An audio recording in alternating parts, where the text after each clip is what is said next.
ఓం సాయిరామ్. సాయి భక్తులందరికీ నమస్కారం అండి. ఈ వీడియో మీకు ఆధ్యాత్మికంగా కనిపించలేదు. భక్తుల ఈ క్షణంలో సాయినాథుని దృష్టి మీ మీద పడింది కాబట్టే ఈ మాటలు మీ చెవికి చేరాయి.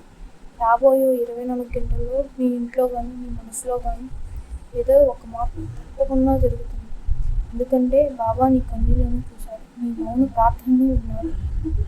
సమర్థ సద్గురు సాయినాథ్ మహారాజ్కి చేయి అని మనస్ఫూర్తిగా నినదిస్తూ సాయి భక్తులందరికీ నా నమస్కారం.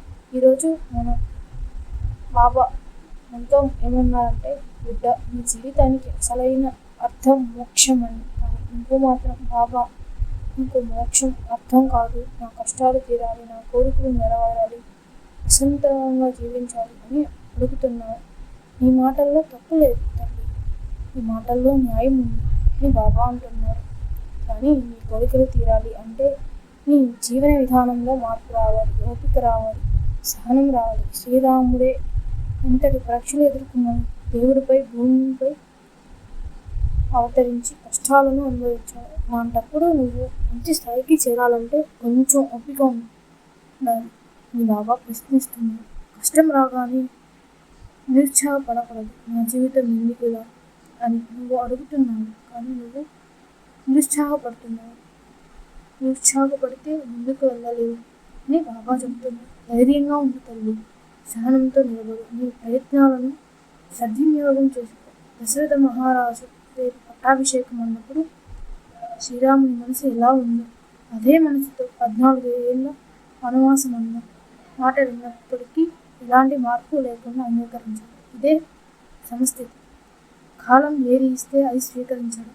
సుఖం వచ్చినా దుఃఖం వచ్చినా మనసు ఒకేలాగా ఉంచుకోవడమే నిజమైన సాధన.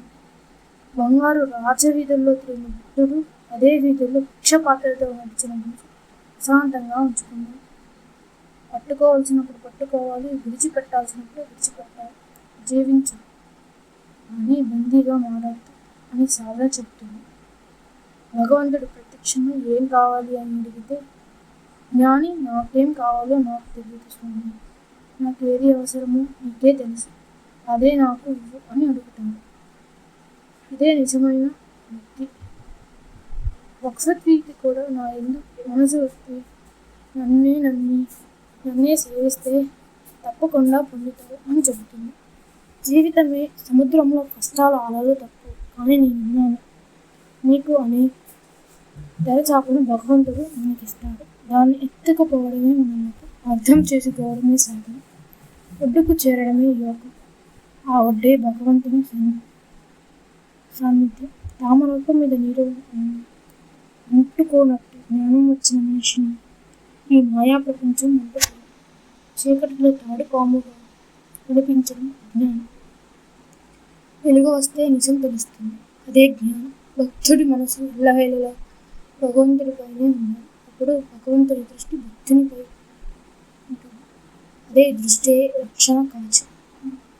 అందుకే భగవంతుడిని చూడాలని కాదు, భగవంతుడిని చూడాలని కోరుకోవాలి. బిడ్డ, నీ ఆలస్యం నా నిరాకరణ కాదు, నీ సిద్ధతకు ఇచ్చిన సమయం. నువ్వు ఒంటరివి కాదు, నీ వెనుక నేను ఉన్నాను. నువ్వు ఒక అడుగు నాపై నమ్మకంతో వేస్తే నేను 10 అడుగులు నీ వైపే వేస్తాను.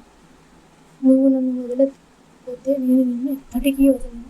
నీతో మాట్లాడినట్టే నమ్మకం పెంచు, భయాన్ని వదిలిపెట్టు, నీ భారాన్ని నాకు అప్పగించు. మిగతా నేనే చూసుకున్నాను తల్లి. సర్వే జన సుఖినో భవంతు, సమస్త లోక సుఖినో భవంతు. జై జై సాయిరామ్.